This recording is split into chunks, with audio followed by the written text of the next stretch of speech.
Hey guys, this is Leaf. I thought I'd show you my Morrowind Stamina Nightblade build that I've been playing with for the past couple of days. It's honestly really strong. It's kind of a similar playstyle as my last build that I uploaded a little while ago with the Eternal Hunt build. I play it the same way as that build though, and I think it's much better than that build. I actually tried playing that build and it works, and it's probably actually better than it was last patch, but I think this build's even better. This build was 3 crafted by Yiko and Zook, also known as Slaygod. Both really good players, both PC NA. And then I took the build and made some adjustments to fit my playstyle. So going on right into it, I have 5 Shadow Walker, and I only have 5 piece on the bow bar, and then 5 Viper just on the 2H bar. Um, so I went 5 Impen, 2 well fitted, and then I went triglyphs on the big pieces. And I did one max stam here, one max health, then one max health again. And what this puts me at as a wood elf is puts me at about a little bit over 20k health in Cyrodiil. And I think this is a really good spot to set at. You could even go less than that if you wanted to, but this is just what I'm comfortable with at least. You could also change these up depending on your playstyle and depending on what food you go. So 5 Shadow Walker back bar, and then 5 Viper front bar, and definitely go sharp in here. I have a mace, but I think a sword or an axe would definitely be a lot better. Probably sword for open world. Axe is really good for dueling. And then I did a Oblivion damage enchant. This enchant's actually really good. It's like 1.9k crit in Cyrodiil on players, I believe. So it's like a second Viper, just a little bit weaker. And then I went weapon damage on the back bar. And if you don't want to run Viper, then Hunting's Rage is a really good substitute. It's same 2, 3, 4 piece, but the 5 piece as it's 300 weapon damage. So basically, you are trading off burst for higher weapon damage. Um, Still really good. And you could also go, if you don't want to go Celine's, you could go 2 weapon damage, maybe like a Veldreth and a Malakina. Or you could go 2 Troll King, 2 Bloodspawn, something like that. This is just what I think is best. I like it the most. And I went 3 Jewelry Viper, and then 1 body piece, and the 2H, but it doesn't really matter. Shadow Walker comes in Jewelry too. And to get Shadow Walker, you have to actually go to Bruma right here, and you can buy it from the merchant there. You have to buy the boxes though, so to get the defending bow, it might be kind of hard. I think I spent about 900,000 AP until I got the bow, and by then I had all the other pieces that I needed as well. Uh, Honestly, you could probably get it in much less AP, but you could also get it in more. So just take your chances on it. It's not too hard to get, but you could also try to get it at guild traders. I personally haven't seen another defending bow in a guild trader, so I don't know how the market's going to be, but it's not too hard to get from the boxes. Then the stats with Rally Up. It's 29, 26 weapon damage without the weapon glyph. With the weapon damage glyph, it gets a little bit higher than that.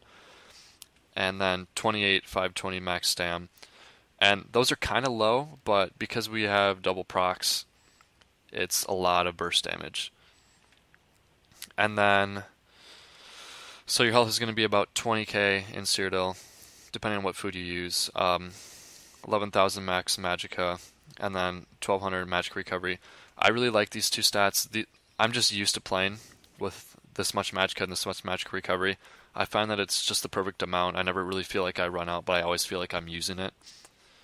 So it's really good. Stam recovery 2365. This might seem kind of low for a low max stam build like this, but it's honestly really good because of Shadow Walker. Shadow Walker gives you so much sustain. When I first heard about it, I thought it seemed kind of gimmicky, and I didn't really think it would work in combat, but it is very, very good. And I'll kind of get into that more. And if you watch the gameplay video that I'm going to link in the description, it'll kind of show you how I use that proc in combat, or not that, the 5-piece I mean. Go 64 into stamina for attribute points. And then I went the Serpent. This is kind of a playstyle thing. You could change it up if you wanted to. And then I went Magic and Stamina Recovery Drink. And the food is another really big playstyle thing. I really like Magic and Stamina Recovery, but you could also try going Jewels of Misrule. It gives max stamina and magic recovery. It's really good. That might be better in like a no CP campaign or Battlegrounds or something where your max stats are going to be a little bit lower, so you might have really low max health. You could also try going this food, max health and magic recovery, or max health and stamina recovery. You could even go gold food if you wanted to. Also, you could try just going max stam and max health. Those are all good, or even dubious. I just personally prefer this one. And for I actually use for potions. I use this potion, Essence of Weapon Crit. It gives you Major Savagery, increase health, or sorry, restore health, and then restore stamina.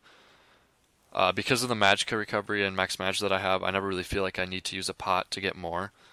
And so what I do is I use this potion. So I exchange the Restore Magicka for Major Savagery. So my crit with that up, in combat is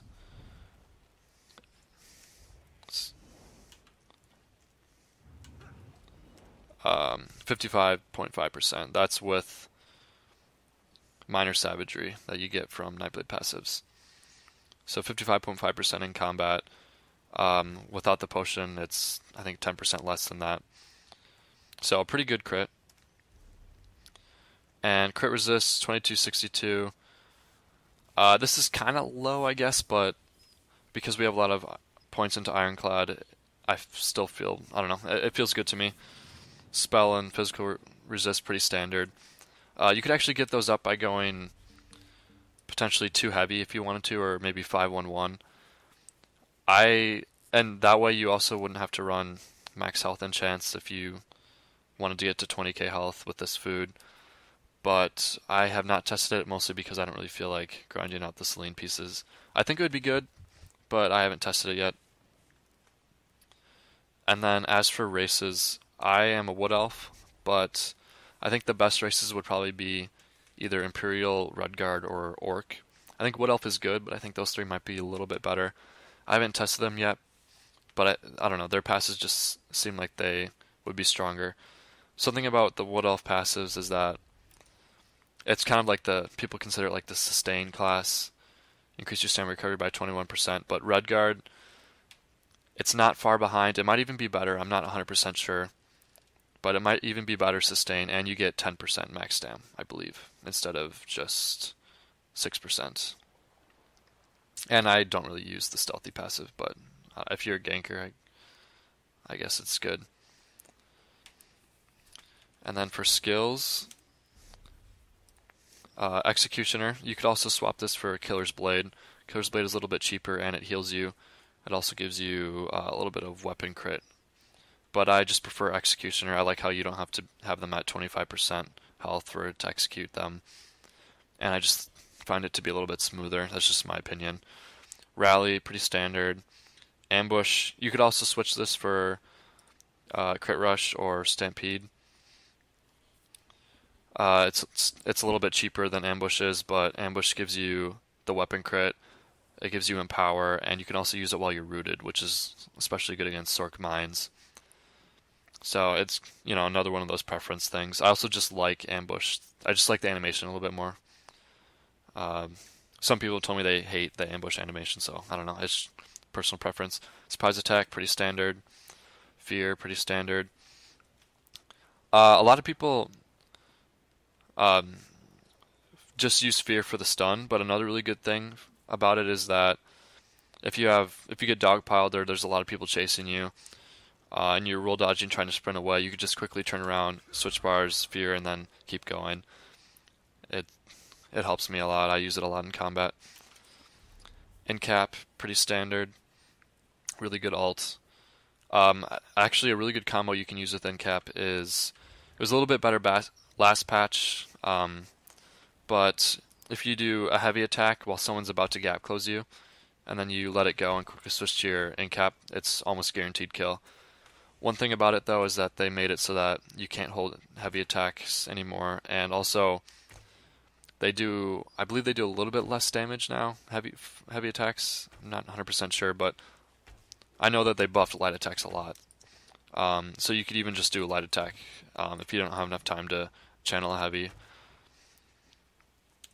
And then for back bar, I have Shadowy Disguise, and the heals on this build are not that good.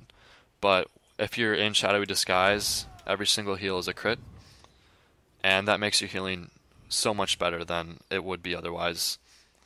If you're not in Shadowy Disguise and you're healing, and you're used to higher healing, like on a heavy armor build or like a build with major mending or something, you're going to notice that the healing's pretty bad, but in Cloak it's excellent.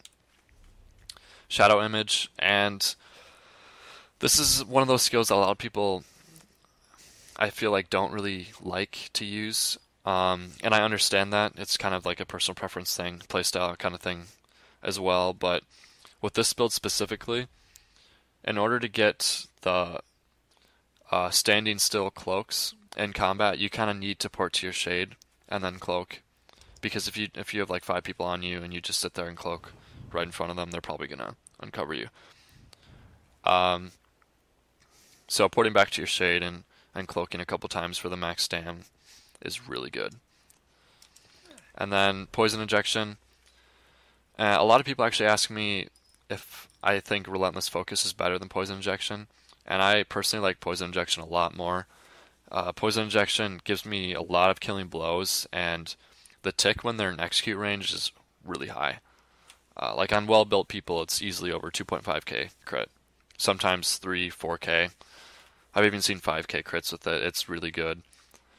Relentless focus is really good too. You could exchange it if you didn't want poison injection, or you could even put it for shadow image.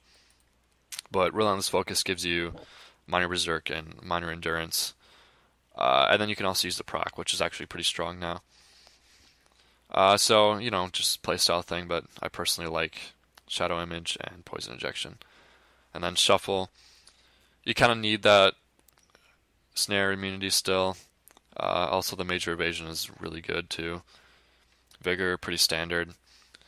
Ballista, I actually really like this ult. It's kind of expensive. It's 175 ult, so you don't really get to use it too much, but what I do is if I'm on the defensive a lot in a outnumbered situation and I just am never able to go on the offensive, my ult will build up because I won't be using incap because I won't be able to go on the offensive. So then if I see that I have a ballista up and I'm finally able to go on the offensive, using the ballista, it just does so much damage.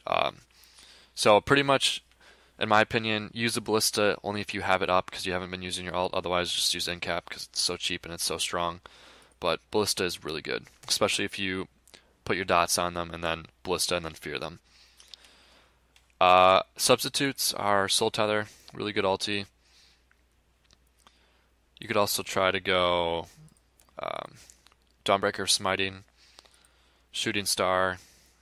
You can even try to go Barrier too. All good choices, just whatever you prefer. And then that's about it for that. Something that you should consider while running around is that because of the new changes with how out of combat works, a Nightblade can actually get out of combat when they probably shouldn't. I think I want to say it takes 6 seconds to get out of combat. So if you just cloak twice, each cloak is 2.9 seconds, and then maybe a third cloak in there to reach that 6 seconds, you're out of combat. And then you get the out of combat regen. And if you're standing still, you get the Shadow Walker proc. So it can be really powerful on a Stanblade. And then for CP,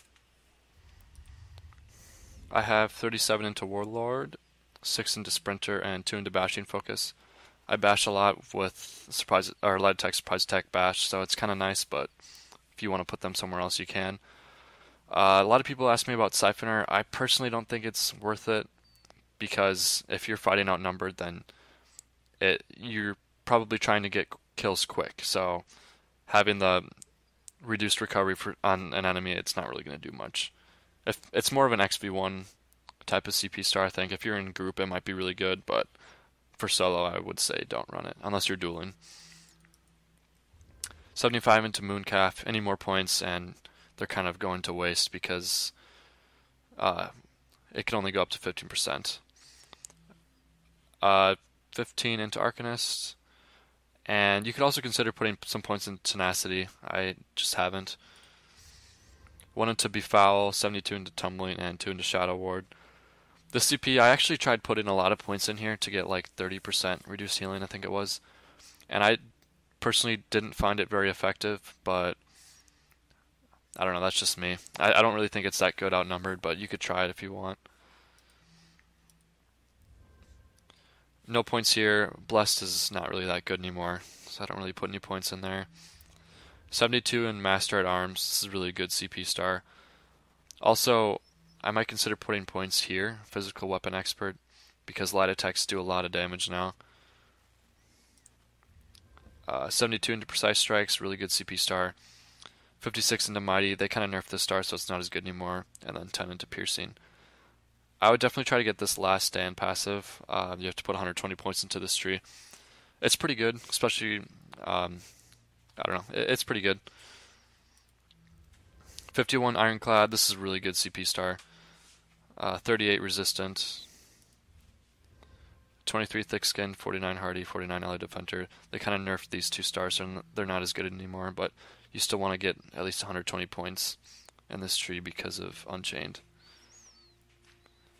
And no points here because Quick Recovery kind of got nerfed, so it's not as good anymore. And that's about it. Let me know if you guys have any questions, and thank you for watching.